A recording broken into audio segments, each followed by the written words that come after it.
Tonight on Si's Eyes on the Skies. We take a look at the temperatures around the state. 63 here in Ames, 53 though in Decorah. It's a little cool up there. Overall though, for most of the state, it's sitting comfortably in those low to mid 60s. Looking ahead at our week, tonight, rain chances. Those are going to linger into the day tomorrow. Tomorrow morning commute, might hear a couple rumbles of thunder with that as well. Cooler temperatures into the weekend with very comfortable weather returning next week. Plus, Nicole has your national forecast. All that and more as this Wednesday, April 10th, 2024 senior show of Si's Eyes on the Skies starts now. Broadcasting live from the studios at Iowa State University, the Iowa State Meteorology Department brings you the latest weather from across the country and out your front door. This is Si's Eyes on the Skies.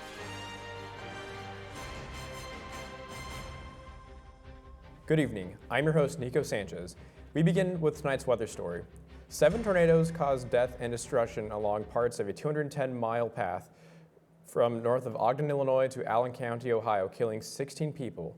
There were 3 F2s, 2 F3s, and 2 F4s. A postcard picked up in Madison County, Indiana was found 124 miles away near Mount Corey, Ohio. And now to discuss more with what's happening around the country, here's Nicole with your national forecast.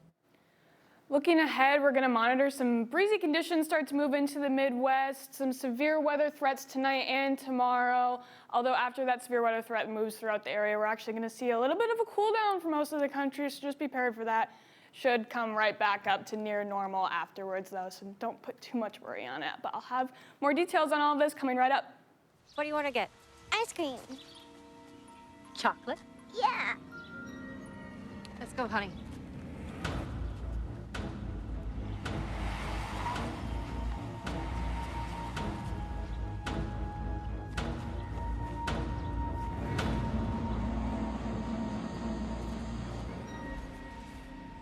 Together, we can find a child by signing up for free wireless Amber Alerts on your cell phone.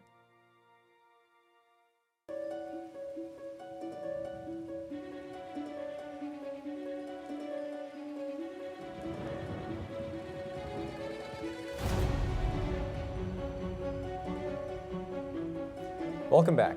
Now, let's go to the national forecast with Nicole. So, you said we're going to start to get cold by the end of next week, and where, in the country, do you think we'll see more of that cold weather setting in? Yeah, honestly, the entire eastern half of the country might see a few cooler temperatures for a couple days after this severe weather chance rolls through.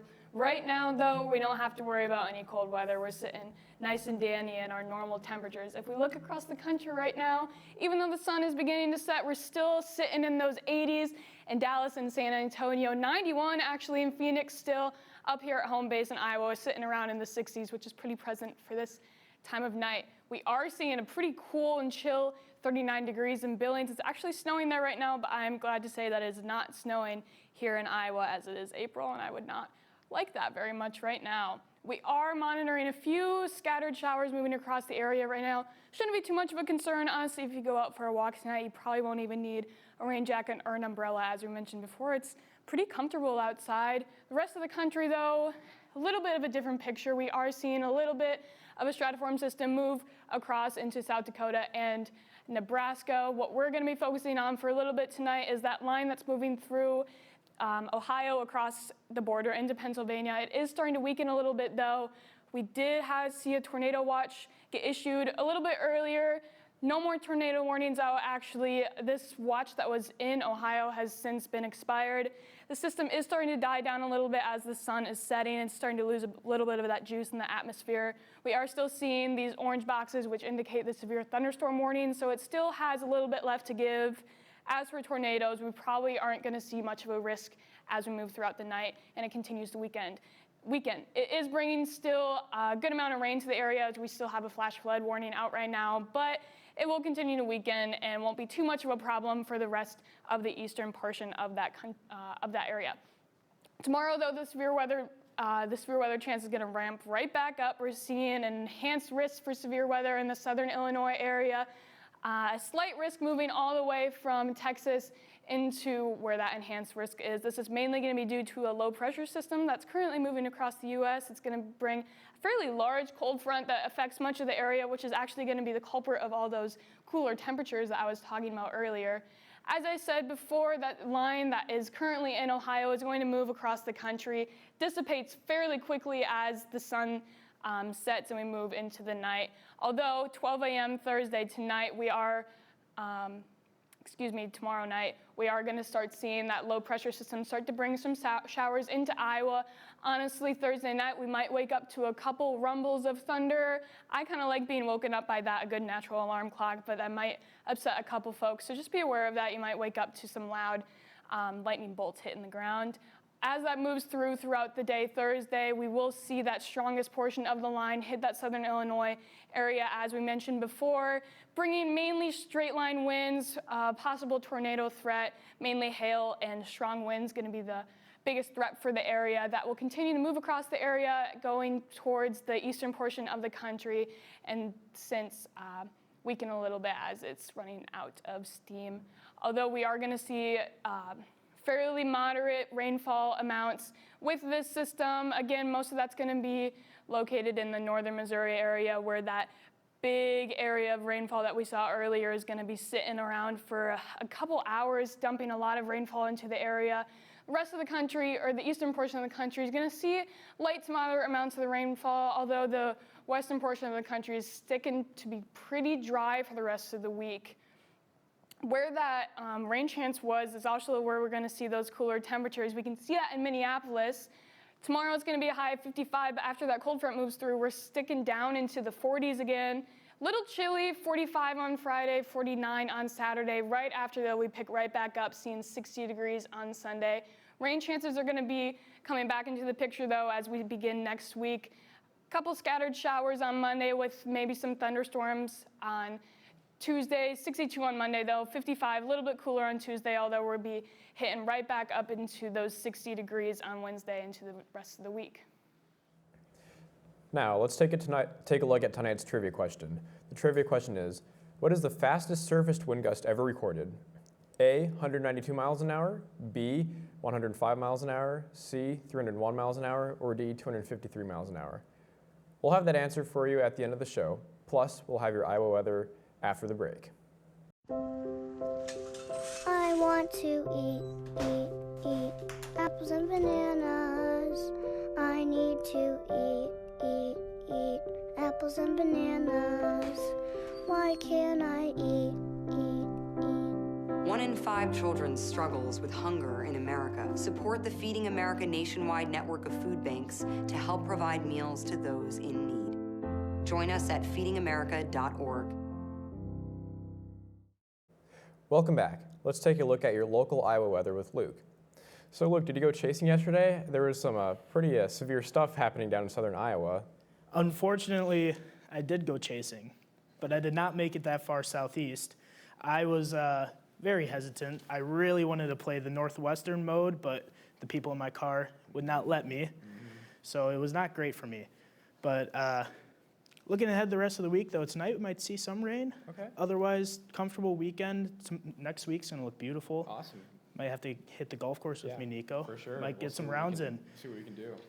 Taking a look outside, though, like I mentioned, it's a gorgeous evening out there. A couple clouds in the skies. Temperatures in those low to mid 60s. Very comfortable, very gorgeous afternoon. Wind speeds, too, have died down today. We saw some very big wind gusts up to around 30 miles per hour for those gusts. Sustained winds around 20. That has seemed to calm down as we had that low pressure system make its way out of the area. Looking at those temperatures around the state, though, our cool spot is Decorus in that 53. 65 here in Des Moines, 63 in Ames, 65 over in Council Bluffs. Very, very mild temperatures, very average temperatures for this time of year. Closer look here at Ames, 63 in sunny skies, a few clouds out there. Winds out of the west-northwest at 13 miles per hour. Winds have shifted out of the north. It's going to bring us some cooler air into the weekend. I'll have more on that later in the forecast. But taking a look at those satellite radar, we do have some showers starting to make their way into northern Iowa. Nothing to be too concerned about. Might see a spotty shower. Not all of it's going to be hitting the ground yet. The more heavy rainfall is going to be coming through later tonight.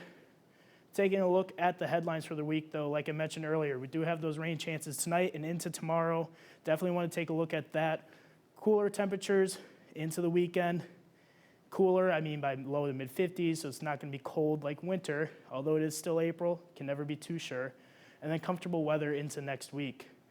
Taking a look at our futurecast, though, we do have that system starting to make its way in. It's going to move right across I-35, cover most of the state with a heavier line of showers and storms covering most of the area. It is going to be quick moving with the heavier showers, looking to stay south of that I-80, maybe just more south of I-30, might hit or miss in that area. Looking to be a good, decent rainfall for most of the area, though. That will make its way out through the day tomorrow, leaving some showers behind and some cloudy, scattered clouds throughout the area into tomorrow evening as that cold front's going to eventually make its way through, bringing our temperatures well down into the 50s. Looking at the precipitation forecast, though, like I mentioned, southern part of the state's looking to be the big winners if you like rainfall. This right here and through central Iowa, we did see a lot of rain yesterday. Might not need it yet, but who could say no to as much rain as we want? You can never use too little amount of rain, especially when looking at this drought monitor. The northeastern part of the state, very, very thirsty soil. It has not seen a lot of rain, not a lot of snow from this winter. Definitely could use some of the precip up there. Unfortunately, the heavy stuff's going to stay south of that. Looking at tonight, though, temperatures dipping down into those mid-40s. Very cool night. Maybe might not want to keep those windows open overnight. Might be a little too cool for that. Winds are going to stay out of the north-northwest around 15 miles per hour. Looking ahead tomorrow, though, temperatures are only getting up to 56, 57 degrees. That's actually below average. It's a little different from the last couple of days. We've been, 80, 75 degrees. It's been very warm. We've been very lucky with our last couple of days here. Then looking ahead at our week, like I mentioned, that rain chance on Thursday, temperatures dipping down in those low 50s on Saturday. It's still going to be a nice day out. Might just want to wear a sweatshirt, maybe wear some jeans or something. It's going to be a little bit on the cool side. And then we're going to warm right back up into those low to mid 60s throughout the rest of the week. It's going to be very comfortable, very spring-like weather for the rest of the week. Thank you, Luke, for that forecast. Let's review tonight's trivia question. The trivia question was, what was the fastest surface wind gust ever recorded in U.S. history? Was it A, 192 miles an hour, B, 105 miles an hour, C, 301 miles an hour, or D, 253 miles an hour? What do you think, guys? Wait, what was the question? What was the fastest surface wind gust ever recorded in U.S. history? Oh, I don't know. 80? 80? Was that the option? No. Oh, okay. Well, I might go with 105 sounds about 105? right. Okay. What do you think? I'm thinking 301's kind of up there, so I guess I'll go 192. Before we get to the answer, though, you guys excited to graduate? Oh, yeah. You know it. It's coming up fast. What, 3 weeks away? 4 weeks away? Something like that. Hey, no more homework once we're done. So. Well, for most of us. For most of us, unless you're going to grad school. What's that answer? Yeah, come on, Nico. I don't know. The answer is 253 miles an hour. The highest wind speed ever recorded occurred on Barrow Island, Australia, on April 10th, 1996. An unnamed weather station measured a 253 mile an hour wind gust during Tropical Cyclone Olivia. That's pretty fast, guys. Nico, where are you from? You said it measured? Oh, it's just. Is that a SoCal thing? It could be. I picked it up from my grandparents, who I spent a lot of time with growing up. So. You know, with how much you love agriculture, I thought you'd be from like the Midwest, and yeah, Southern California. Exactly. Kind of in a Minnesota sandwich right now. Maybe I should move to Minnesota. Yeah. So. It's a good state. Yeah. Well, this concludes our Tonight Show. Please be sure to follow us on X/Twitter, and you can find all of our shows on YouTube under Size Eyes channel. Thank you for joining us, and have a wonderful night.